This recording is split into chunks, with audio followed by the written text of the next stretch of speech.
Hello everyone, welcome to Deep Education. आप सभी को दीप एजुकेशन की तरफ से हैप्पी रक्षाबंधन। स्वस्थ रहिए, सुरक्षित रहिए और पढ़ाई करते रहिए। ठीक है, आज हम देखेंगे खंड शिक्षा अधिकारी का टेस्ट नंबर 21। और अभी तक आपने पिछले टेस्ट नहीं देखे हैं तो नीचे लिंक दी गई है डिस्क्रिप्शन में, वहाँ जाके देख लीजिए। ओके, तो चलिए स्टार्ट करते हैं। पहला क्वेश्चन है, निम्न में से किस या किन ग्रंथों में 16 महाजनपदों का उल्लेख मिलता है। ठीक है, तो महात्मा बुद्ध के जन्म की पूर्व भारतवर्ष 16 महाजनपदों में बटा था। तो पहला है ये जो अंगुत्तर निकाय, तो ये अंगुत्तर निकाय ये बौद्ध ग्रंथ है। ठीक है, तो इसमें 16 महाजनपदों का उल्लेख मिलता है। दूसरा देखते हैं भगवती सूत्र, तो ये जैन ग्रंथ है, तो इसमें भी 16 महाजनपदों का उल्लेख मिलता है। नीचे दिए गए विकल्पों में से सही उत्तर का चयन कीजिए। केवल एक, केवल दो, एक और दो, दोनों, ना तो एक ना तो दो। तो ये दोनों ही ठीक है, तो इसका आंसर है ऑप्शन सी। ठीक है, नेक्स्ट क्वेश्चन देखते हैं। क्वेश्चन है, निम्न में से कौन सा युग्म सही सुमेलित नहीं है। ओके, तो चलिए देखते हैं।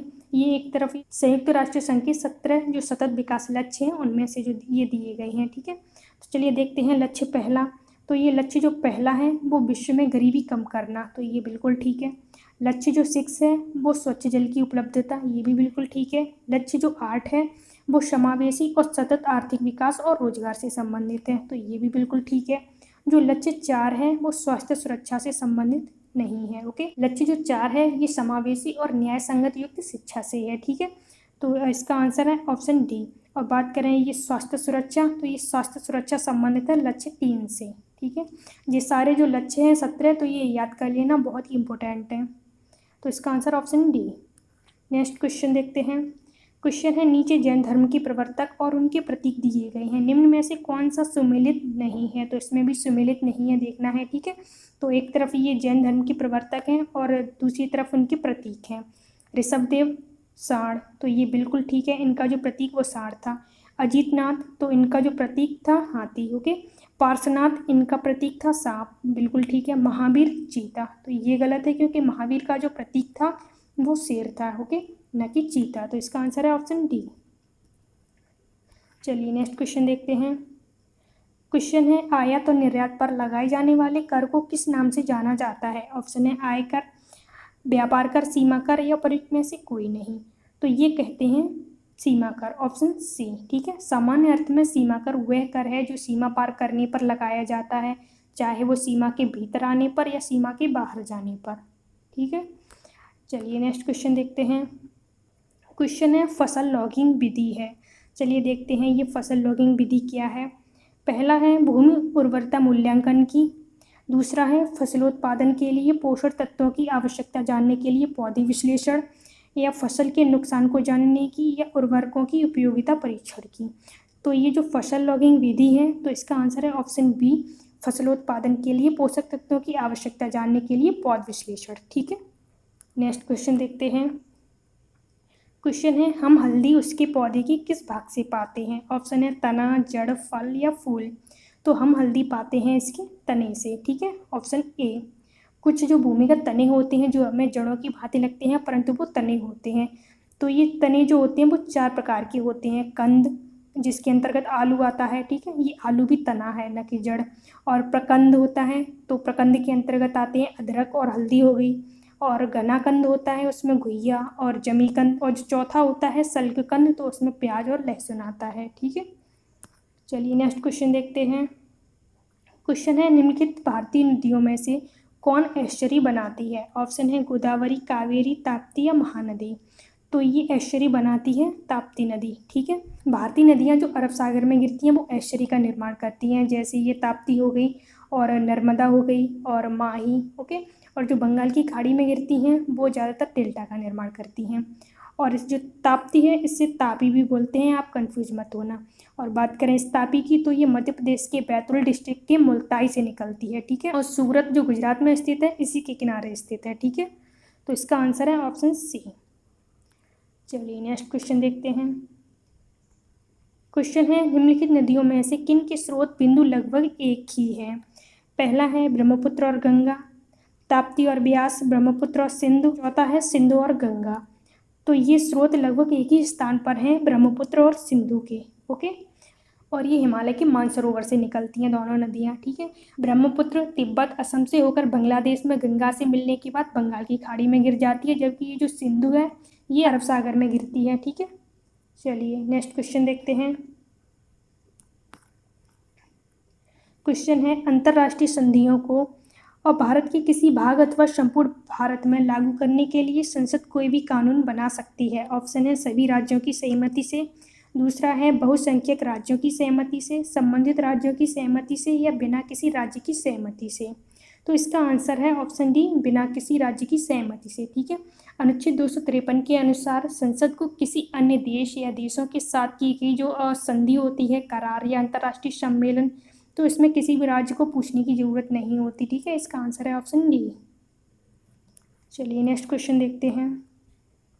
क्वेश्चन है, लोकसभा द्वारा विचारार्थ भेजे गए वित्त विधेयक को राज्यसभा अधिकतम कितने समय तक रोके रख सकती है?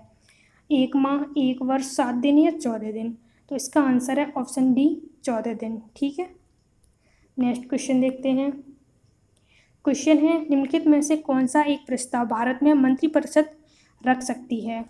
ऑप्शन है अविश्वास प्रस्ताव, स्थगन प्रस्ताव, विश्वास प्रस्ताव, या परिक्त में से कोई नहीं। तो ये प्रस्ताव जो मंत्रिपरिषद रख सकती है तो ये है विश्वास प्रस्ताव, ठीक है। ये जो अविश्वास प्रस्ताव और जो स्थगन प्रस्ताव है ये ज़्यादातर जो विपक्षी पार्टी होती है वो लेके आती है, ठीक है। तो इसका आंसर है ऑप्शन सी। नेक्स्ट क्वेश्चन देखते हैं। क्वेश्चन है, श्रम गहन उद्योग वह है जहाँ, ऑप्शन देखते हैं, कठिन मानव श्रम की आवश्यकता होती है, श्रमिकों को पर्याप्त मजदूरी दी जाती है, अधिक श्रमिकों को रखा जाता है, या श्रमिकों को सुविधाएं उपलब्ध होती हैं। तो इसका आंसर है ऑप्शन सी, अधिक श्रमिकों को रखा जाता है, ठीक है। नेक्स्ट क्वेश्चन देखते हैं। क्वेश्चन है, निम्नलिखित में से किस एक समिति ने उद्योग में लघु क्षेत्र के लिए वस्तुओं का आरक्षण समाप्त करने की स्तुति की? ऑप्शन है आबिद हुसैन समिति, राकेश मोहन समिति, नरसिम्हन समिति, और प्रयुक्त में से कोई नहीं। तो ये समिति संबंधित है आबिद हुसैन समिति, ठीक है। और बात करें राकेश मोहन समिति की तो ये वित्तीय संरचना से संबंधित है, ओके। और जो नरसिम्हन समिति है ये भी वित्तीय संरचना से संबंधित है और स्पेशल बैंकिंग सुधार से। तो इसका आंसर है ऑप्शन ए। चलिए नेक्स्ट क्वेश्चन देखते हैं। क्वेश्चन है, निम्न में से कौन सा सही सुमेलित नहीं है, ओके। तो चलिए देखते हैं। एक तरफ ये दर्रे हैं, दूसरी तरफ राज्य हैं। तो सिपकीला दर्रा हिमाचल प्रदेश बिल्कुल ठीक है, लिपुलेख दर्रा उत्तराखंड बिल्कुल ठीक है, नाथुला दर्रा उत्तर प्रदेश तो ये गलत है क्योंकि ये जो नाथुला दर्रा है ये सिक्किम में है, ठीक है। और चौथा है बोमडिला दर्रा अरुणाचल प्रदेश, तो ये भी बिल्कुल ठीक है। तो इसमें पूछा था सुमेलित नहीं है, तो ये है आंसर सी। नेक्स्ट क्वेश्चन देखते हैं। क्वेश्चन है, निम्नलिखित में से किसमें जाति विविधता अत्यधिक पाई जाती है? इंपॉर्टेंट क्वेश्चन है। ऑप्शन है उष्णकटिबंधीय वर्षा वन, पर्णपाती वन, घास स्थल, मरुस्थल। तो सर्वाधिक जो विविधता पाई जाती है वो पाई जाती है उष्णकटिबंधीय वर्षा वनों में। नेक्स्ट क्वेश्चन देखते हैं। क्वेश्चन है, दो भिन्न समुदायों के बीच का संक्रांति क्षेत्र कहलाता है? इकोटाइप, इकोटोन, इकोस्फीयर, या प्रयुक्त में से कोई नहीं। तो दो भिन्न समुदायों के बीच का जो संक्रांति का क्षेत्र होता है वो इकोटोन कहलाता है, ठीक है। इसमें 2 या 2 से अधिक विविध समुदायों के मध्य का जो संक्रमण क्षेत्र होता है उसे ही इकोटोन या संक्रमिका कहते हैं, ठीक है। हिंदी में इसे इकोटोन को संक्रमिका कहते हैं। नेक्स्ट क्वेश्चन देखते हैं। क्वेश्चन है, पारिस्थितिकी तंत्र के संदर्भ में निम्नलिखित कथनों पर विचार कीजिए। तो चलिए देखते हैं। पहला है, पारिस्थितिकी तंत्र में ऊर्जा का प्रवाह एक दिशीय होता है, बिल्कुल ठीक है। दूसरा देखते हैं। दूसरा है, बढ़ते पोषक स्तर के साथ ऊर्जा के क्षय की दर में कमी आती है, तो ये गलत है, ठीक है। इसमें कमी नहीं आती, पर प्रत्येक पोषण स्तर के जीवों को अपनी पिछली पोषण स्तर के जीवों से केवल 10% ऊर्जा ही प्राप्त होती है। तो इसमें प्रयुक्त में से कौन सा कथन सही है? तो इसमें सही पूछा है तो ये है ऑप्शन ए, ठीक है। चलिए नेक्स्ट क्वेश्चन देखते हैं।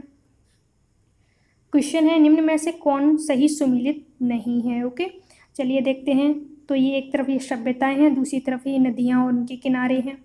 तो पहला है सिंधु घाटी सभ्यता गंगा नदी के किनारे, तो ये तो सभी को पता होगा क्योंकि जो सिंधु घाटी की सभ्यता है वो सिंधु नदी के किनारे ही है, ठीक है। तो पहला ही मिल गया। चलिए नेक्स्ट भी देख लेते हैं। रोमन सभ्यता, तो ये जो रोमन सभ्यता ये टाइबर नदी के किनारे पनपी थी, ठीक है। मिस्र सभ्यता ये नील नदी के किनारे, और जो सुमेरियन सभ्यता है ये टाइग्रिस तथा यूफ्रेटस नदियों के किनारे। तो इसका आंसर है ऑप्शन ए। चलिए नेक्स्ट क्वेश्चन देखते हैं। क्वेश्चन है, गोल्डन धान का अच्छा स्रोत है? ऑप्शन है वसा का, प्रोटीन का, विटामिन ई का, या विटामिन बी का। तो ये गोल्डन धान है तो ये अच्छा स्रोत है विटामिन ए का, यानी ऑप्शन सी, ठीक है। इसके अलावा इसमें बीटा कैरोटीन भी पाया जाता है। चलिए नेक्स्ट क्वेश्चन देखते हैं। क्वेश्चन है, वह रेडियो समस्थानिक जिसे परिवहन तंत्र में खून के थक्के का पता लगाने हेतु प्रयोग किया जाता है वह है। तो ये इंपॉर्टेंट क्वेश्चन है, ठीक है। तो ऑप्शन देखते हैं, आर्सेनिक 74, कोबाल्ट 60, आई 131 या सोडियम 24। तो ये खून के थक्के का पता लगाने के लिए प्रयोग किया जाता है सोडियम 24, ठीक है, ऑप्शन डी। ये एक रेडियो समस्थानिक है और इसका प्रयोग चिकित्सा विज्ञान में किया जाता है। और अगर बात करें आर्सेनिक 74 की, तो ये त्वचा संबंधी रोगों का इलाज होता है, ठीक है। और कोबाल्ट 60 की बात करें तो ये कैंसर रोधी होता है। और ये आई 131 ये थायराइड ग्रंथि से संबंधित रोग और ट्यूमर के इलाज में प्रयुक्त होता है, ठीक है। तो इसका आंसर है ऑप्शन डी। चलिए नेक्स्ट क्वेश्चन देखते हैं। क्वेश्चन है, निम्न में से कौन सही सुमेलित नहीं है। तो इसमें भी सही सुमेलित नहीं है, देखना है। पहला है खट्टा दूध, लैक्टिक अम्ल, बिल्कुल ठीक है, खट्टे दूध में लैक्टिक अम्ल पाया जाता है, ठीक है। दूसरा है सिरका एवं अचार, तो इसमें एसिटिक अम्ल पाया जाता है, बिल्कुल ठीक है।